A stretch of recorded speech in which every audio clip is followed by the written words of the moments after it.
एक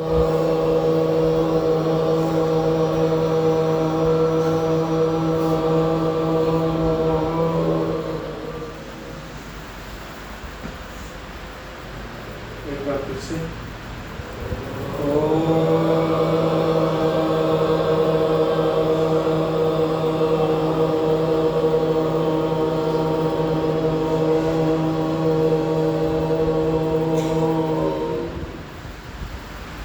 एक बार पुनः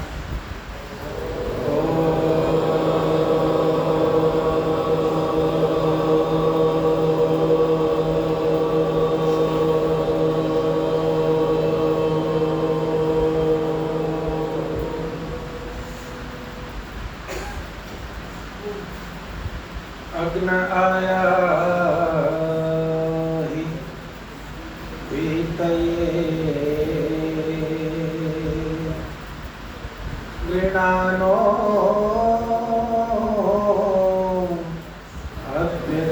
अभ्यदातये विहोता सत्सिरऋषि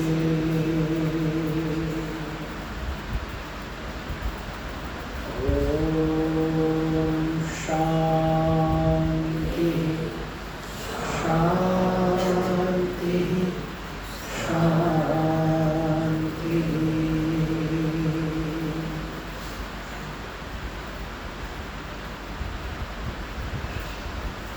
उपस्थित भद्र पुरुषों वंदनीय मातृशक्ति प्रिय ब्रह्मचारियों, महर्षि दयानंद सरस्वती निर्वाणोत्सव समारोह में आप सभी यहाँ उपस्थित हैं। आर्य समाज नोएडा के प्रांगण में इसमें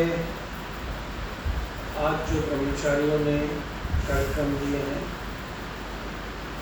एक सामूहिक गीत उन्होंने सुनाया था, अभी तो और श्रवण है। उसके लिए हम ब्रह्मचारियों को और 100 रुपये का पुरस्कार ब्रह्मचारी यूथ को प्रधान जी की तरफ हमारे आसमान मेला के प्रधान अपने मधु वसीम जी की ओर से दिया गया है। प्रधान जी के लिए भी पार्टी के लिए भी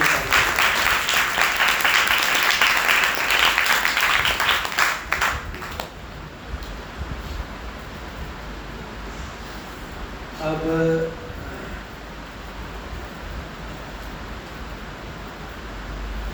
इस निर्वाणोत्सव में आइए थोड़ा सा इसी को समझने का प्रयास करें।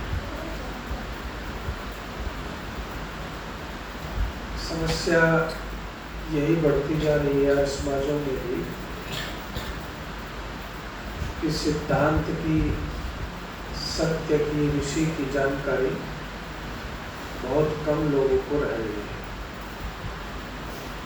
पहले आर्य समाज के सेवक भी शास्त्रार्थ करने लायक योग्यता रखते थे, और कितने सेवक आपको दिल्ली में मिलेंगे जो सेवक लगे, सफाई करते करते धर्माचार्य और पुरोहित बन गए मेहनत करके। तो आर्य समाज में ऋषि दानंद का जो जीवन है, उनके जो आदर्श हैं, उनका जो चिंतन है, उनकी जो खोज है, उनकी जो तपस्या है, उनकी जो साधना है, उसका पूरी धरती पर दुनिया में कोई मुकाबला किसी से भी नहीं किया जा सकता। महर्षि दयानंद सरस्वती ने बचपन से ही, जहाँ वो प्रतिभाशाली थे, प्रत्युत्पन्नमति थे, और माता पिता ने जो कहा उस समय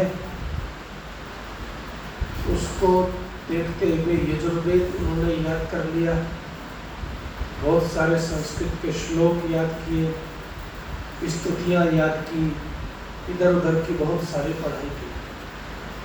लेकिन ऋषि दानंद के ऊपर कृपा थी कि बुद्धि है तो उससे विचार करना सीखिए। मैं आप सबको भी ब्रह्मचारी यहाँ बैठे समझाना चाहता हूँ कि बिना बोध के जीवन शून्य है, और बोध का संबंध बुद्धि से है, और बुद्धि का संबंध विचार से है।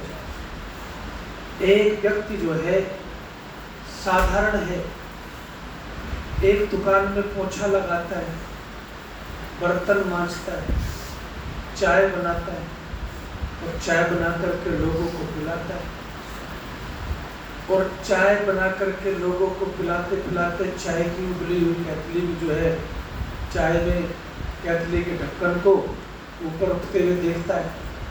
तो बस बुद्धि से विचार शुरू करता है। क्या विचार शुरू करता है? ये विचार शुरू करता है कि ये भाई, ये केतली का ढक्कन कैसे उठ गया। बस यहीं से विचार करते करते वो एक इंजन बनाता है, भाप का इंजन, और इंजन बनाता है और बड़ी बड़ी ट्रेनें दुनिया में खड़ी कर देता है साहब। ये करिश्मा होता है विचारशील होने का। कई लोग तो जो है परमात्मा को कहते हैं तूने हमें बुद्धि दे के गलत काम किया, क्योंकि हम उसका इस्तेमाल करेंगे ही, और जैसा दिया वैसे भगवान को वापिस कर देते हैं। ये बहुत बड़ी विडंबना है, और इस बड़ी विडंबना में आप जो है इस बात को समझें कि कभी कभी इंसान बुद्धिमान तो सभी है, बुद्धि तो सबको दे रखी है, लेकिन सब बुद्धिमान कहलाते नहीं। बुद्धिमान वो कहलाता है जो बुद्धि का लोग प्रयोग करता है। एक बालक था, वो बालक दो पैर में चलता है, और उसकी माँ खाना बांध के देती है, उसको पराठे वराठे बना के देती है, जो भी खाना होगा, और वो घोड़े पर सवारी करके चलते जाता है, दोपहर में खाना खाता है, पेड़ के नीचे विश्राम करने लगता है। घोड़ा भी थक गया। घोड़े की सवारी का कमाल ये है कि जितना घोड़ा थकता है ना, उतना ही बैठने वाला भी थकता है क्योंकि वो वहाँ पर कौन सा सोकर ये वाले थोड़ी लगे हुए हैं। घोड़े की सवारी करने के लिए शरीर में बड़ा दम चाहिए साहब। और जो लोग सवारी करते थे, जो था घोड़े की कितनी तकड़ी सवारी करते थे, और 10-10, 12-12 घंटे सवारी करते थे, लड़ाई करते थे, तो शरीर में उसके लिए ताकत चाहिए होती है।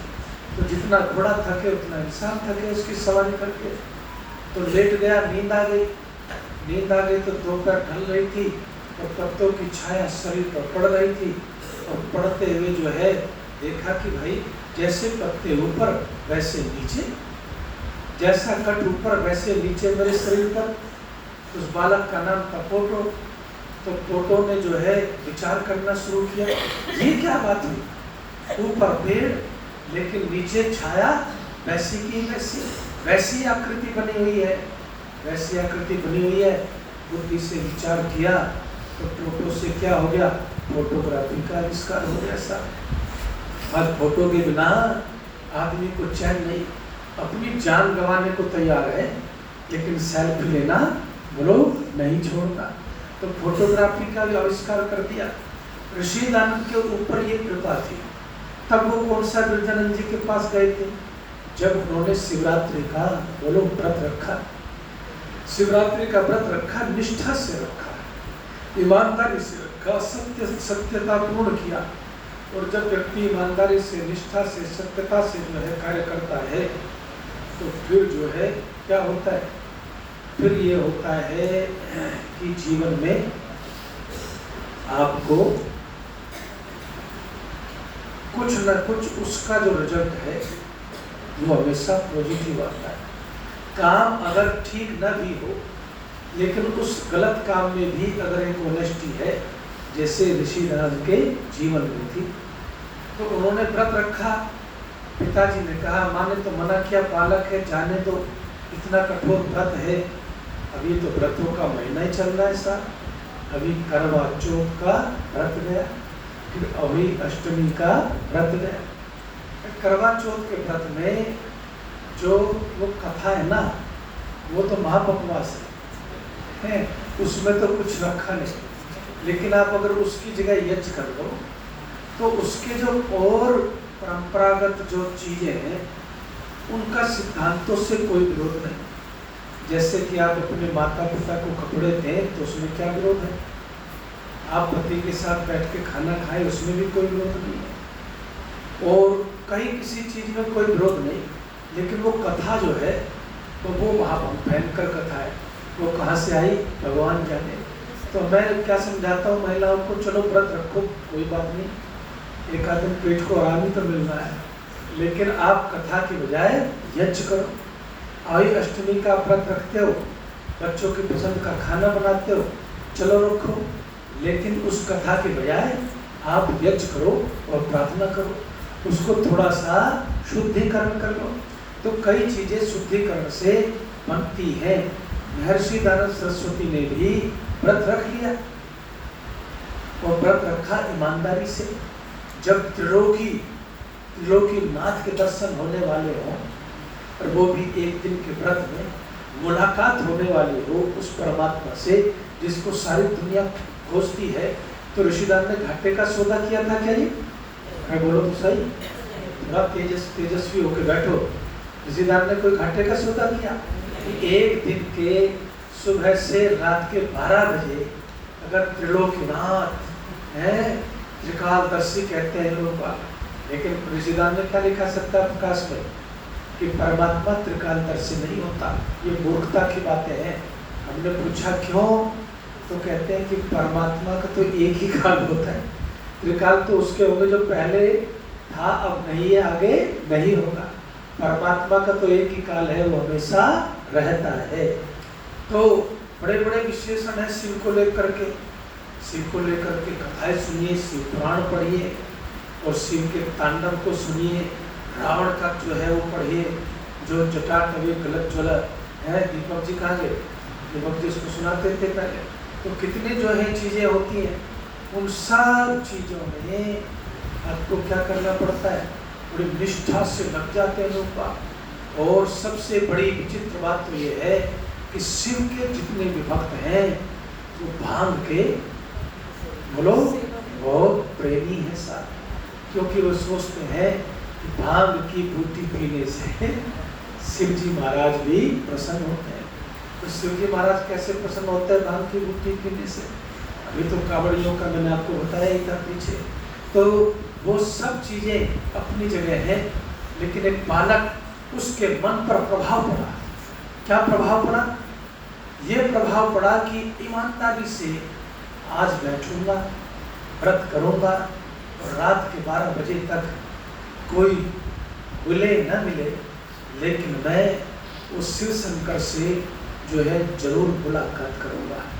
इस भाव से वो बिल्कुल श्रद्धा पूर्वक व्रत रखता है, उपवास रखता है। व्रत क्या, व्रत तो दूसरी चीज होती है, लेकिन आप भाषा की दृष्टि समझ लो।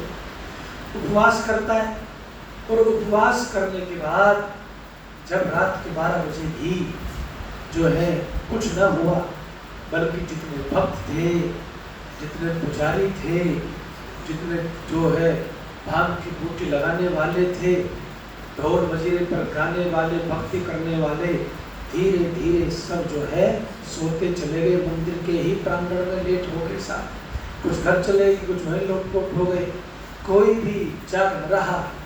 लेकिन एक बालक जाग रहा था, वो शायद इसलिए जाग रहा था क्योंकि आगे चल करके उसको पूरे भारत को बोलो जगाना था, इसलिए वो बालक उस दिन जाग रहा था। और उसका जागा हुआ उस दिन वो बालक जागा, तो वास्तव में पूरे भारत की जागृति का दिवस बन गया, पूरे भारत को जगाने वाला दिन बन गया। जागते हुए रात के 12 बजे तक लिखते हैं ऋषि की मुझे नींद भी आती थी, मैं भी तो आखिर बहुत प्रौढ़ व्यक्ति नहीं था, कोई योगी नहीं था, सुबह से उठा हुआ था, नींद भी आती थी, लेकिन सोता न था, अपनी आंखों पर छींटे मारता, अपने आप को चेतन रखता, जागता रहता, क्योंकि मुलाकात तो परमात्मा से बोलो करनी है। हमें तो सत्संग में भी नींद आ जाती है 1.5 घंटे 2 घंटे के है, लेकिन ऋषि दयानंद जो है वो बालक होते हुए भी जागृत रहे साहब। तो जागते हुए रात के 12 बजे क्या देखा, अरे ये कोई त्रिकालदर्शी नहीं आया, कोई त्रयंबकेश्वर नहीं आया, कोई शिव शंकर शंभो नहीं आया। यहाँ तो खेल कुछ और ही चल रहा है। वो खेल क्या चल रहा है? खेल ये चल रहा है कि भाई अब तो भक्त भी सो गए, सब सो गए, और यहाँ तो चूहे महाराज जो है अब वो उछल रहे हैं। और वो उछल रहे हैं तो फिर मन में बुद्धि चली। क्या चली? बुद्धि चली। जो तुम लोगों की कमी चलती है, खीर खाने में, हलवा खाने में बुद्धि ज़्यादा चलती है। जिसकी बुद्धि भंडार में चली गई, फिर उसकी बुद्धि ने विचार करना बंद कर दिया दुनिया में। तो बुद्धि ने विचार किया, और विचार क्या किया? विचार ये किया कि ये तो कोई अर्थ लगा नहीं कि सुबह से लोग इस पर चढ़े हुए थे, ये कर वो कर, ये थो वो थो, अब चूहे उछलने लगे। ये कौन सा ऐसा शिव है जिसका वर्णन कुछ और है और है कुछ और? इसका मतलब जो है शिव है तो सही। ये होती है जब व्यक्ति ईमानदारी से कोई कार्य करता है तो उसकी ऊर्जा सकारात्मक दिशा दिखाती है। ये मेरे शब्दों की गहराई को पकड़ना। तो उन्होंने ईमानदारी से उस कार्य को किया तो उसकी ऊर्जा जो है वो सकारात्मक जो है दिशा दिखाने लगी। और सकारात्मक दिशा दिखाने लगी तो सकारात्मक दिशा क्या थी? सकारात्मक दिशा ये रही कि उन्होंने ये सोचा कि शिव तो है, लेकिन ये नहीं है, शिव तो है, और जिसको खोजने का, जिसको ढूंढने का, जिसके स्वरूप को जानने का संकल्प हो, उसी दिन उस बालक ने ले लिया। ये जागृति का परिणाम होता है, बुद्धि चलाने का परिणाम होता है।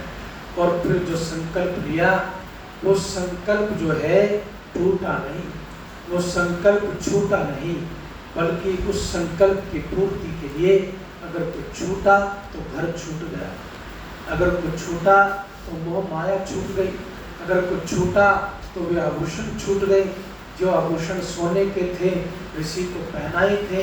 और जब वो निकल कर के चले तो लंपट महाराज बहुत है इस देश में, साधु के नाम पर लंपटता करने वाले बहुत हैं। तो वो सब मिल गए। उन्होंने कहा, निश्चल मन वाला बालक, उसको क्या कहा? अरे तुम जो है उस समय ऋषिदानंद जब घर छोड़ करके गए कि तुम जो है एक बात बताओ, क्या करना चाहते हो? बस मुझे कुछ नहीं चाहिए, न पैसा न रुपया, मुझे तो भगवान को प्राप्त करना है, सच्चे शिव को प्राप्त करना है। तो वो साधु क्या कहते हैं? अरे फिर ये सोने के आभूषण का क्या करेगा? ये तो बहुत बड़ी बाधा है?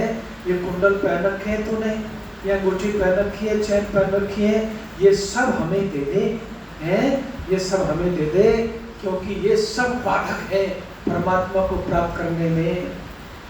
तो बोल शंकर ने जो है एक भी मिनट नहीं लगाया, बोलो ये सब पकड़ो, लेकिन परमात्मा तक जाने का रास्ता बताओ। उनके पास क्या रास्ता था? उनके पास रास्ता था भांग पियो, नाचो कूदो, और मिल गया परमात्मा। तो वहां से भी आगे बढ़े, और जब घर से भागे, सिद्धपुर के मेले में स्वामी जी ने घटना खुद लिखी है, दोनों घटनाएं, कि सिद्धपुर के मेले में जो है धरे गए साहब, पिताजी घोड़े वोड़े लेकर के पहुंच गए, किसी पड़ोसी ने देख लिया, क्योंकि मेले में तो कहीं का कहीं कोई पहुंचता है। और जब रखे गए, पकड़े गए, तो पकड़ते हुए खबर पहुंचा दी, कहा कि ध्यान रखना, बस मैं आ रहा हूँ। पिताजी घोड़े लेकर के पहुंच गए, और जब घोड़े लेकर के पहुंचे तो पकड़ लिया, और पकड़ करके ऋषिदानंद को क्या किया? पकड़ करके ऋषिदानंद को उन्होंने, मूल शंकर उस समय नाम था उनका, पहरे में बंद कर लिया। एक धर्मशाला में रुक गए कि भाई सुबह चलेंगे, रात हो गई है, और पहरेदार बैठा दिए।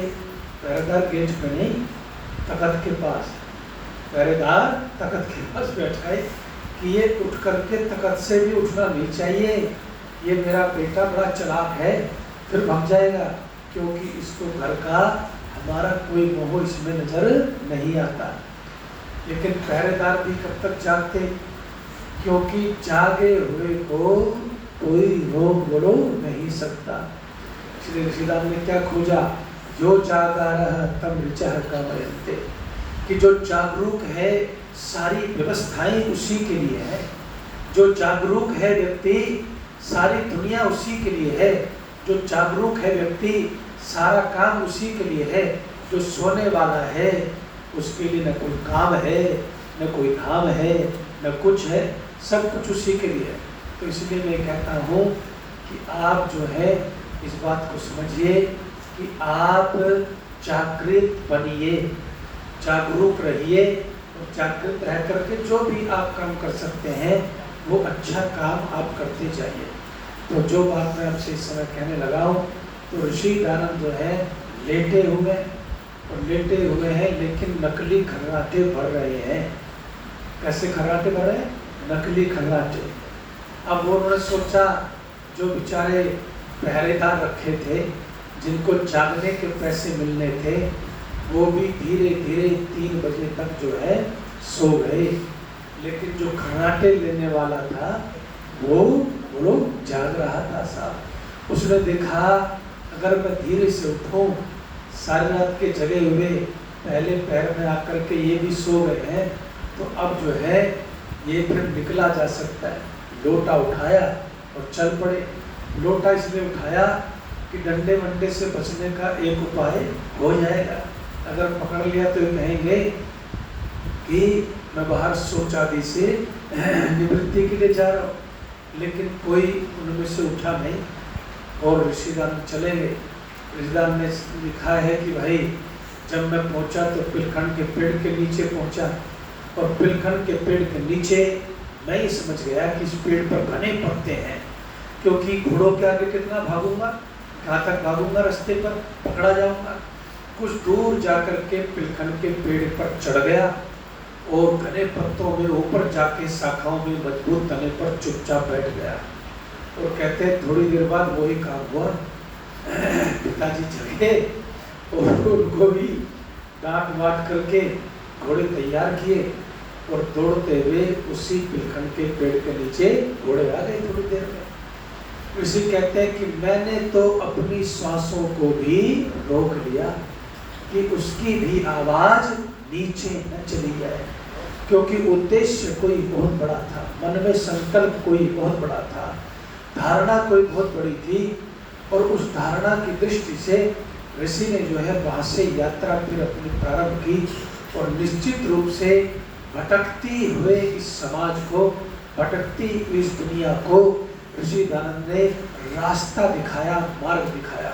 सप्त सरोवर में जाकर के ब्रजानंद जी के यहाँ अध्ययन वगैरह करके, सप्त सरोवर में जहाँ पर इस समय आश्रम भी बना हुआ है ना, क्या नाम है उसका आश्रम का, जाते रहते लोग बाबा, है वैदिक मोहन आश्रम। वहां पर जाकर के एक पताका लगा दी साहब, पताका पे लिखा पाखंड खंडन, पाखंड खंडन की पताका लगी और लोगों में हलचल मच गई।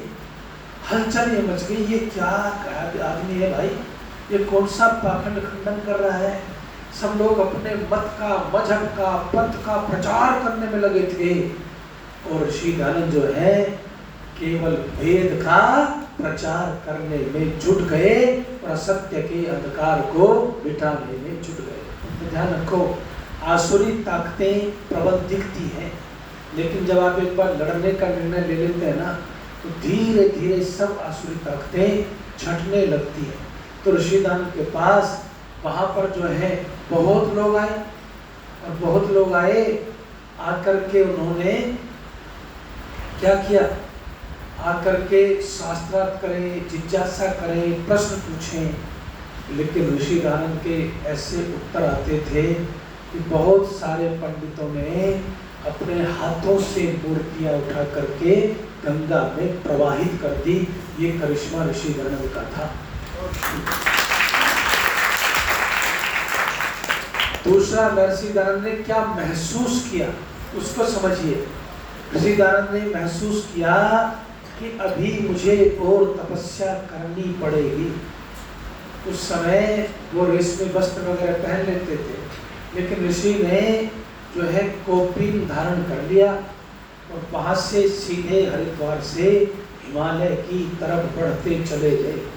फिर 5 साल थोड़ा बहुत प्रचार भी करते रहे गंगा तट पर यत्र तत्र, लेकिन 5 साल उन्होंने अपने आप को योगाभ्यास के द्वारा समाधि तक लेकर के गए।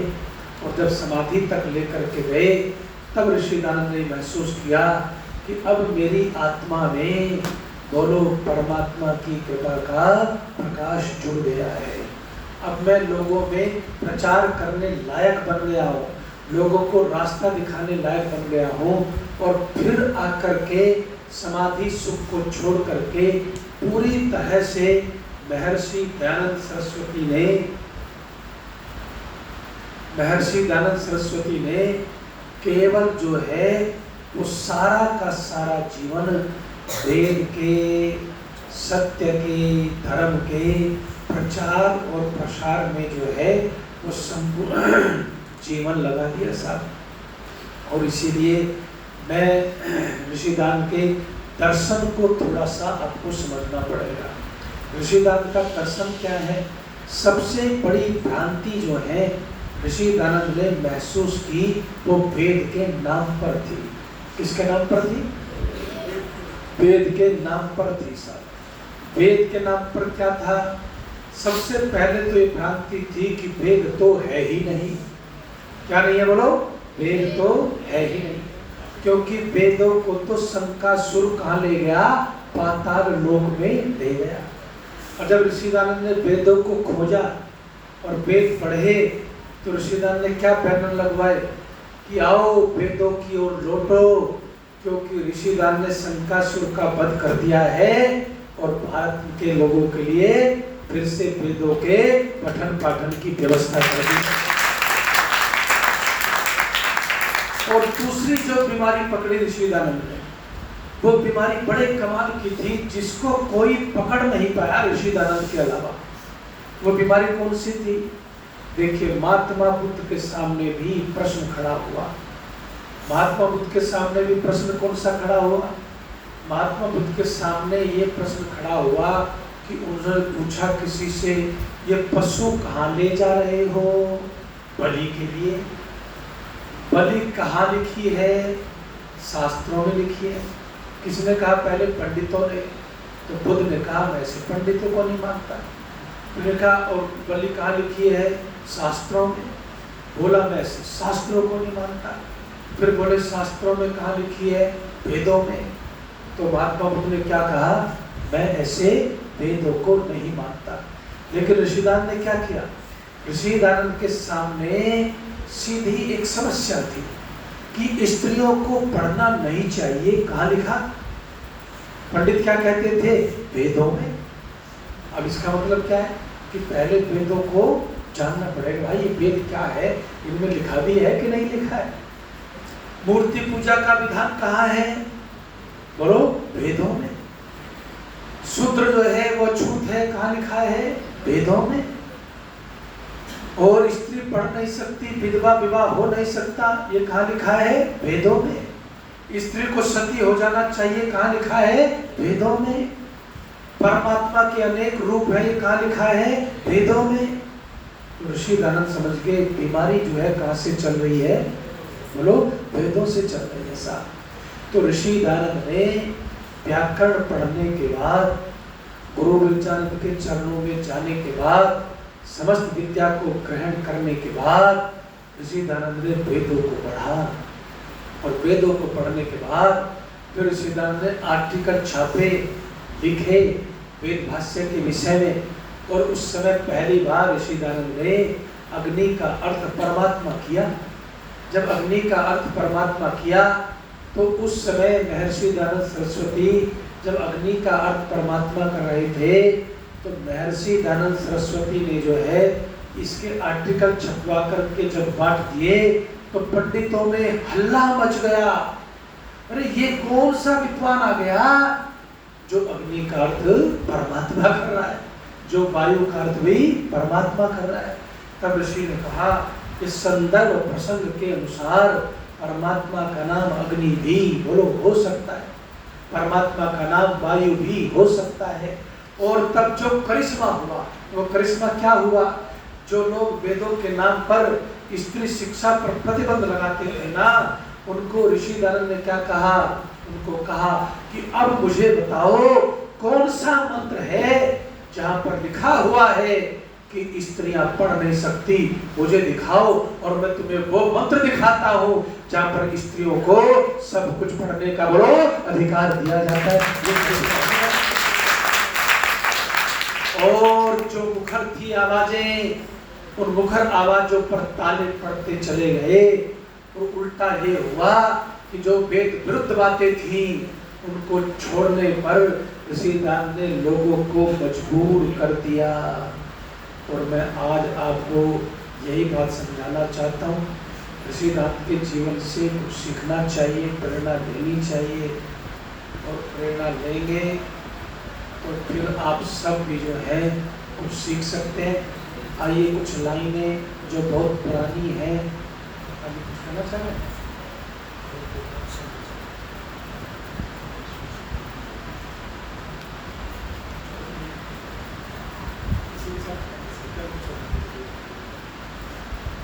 आपको एक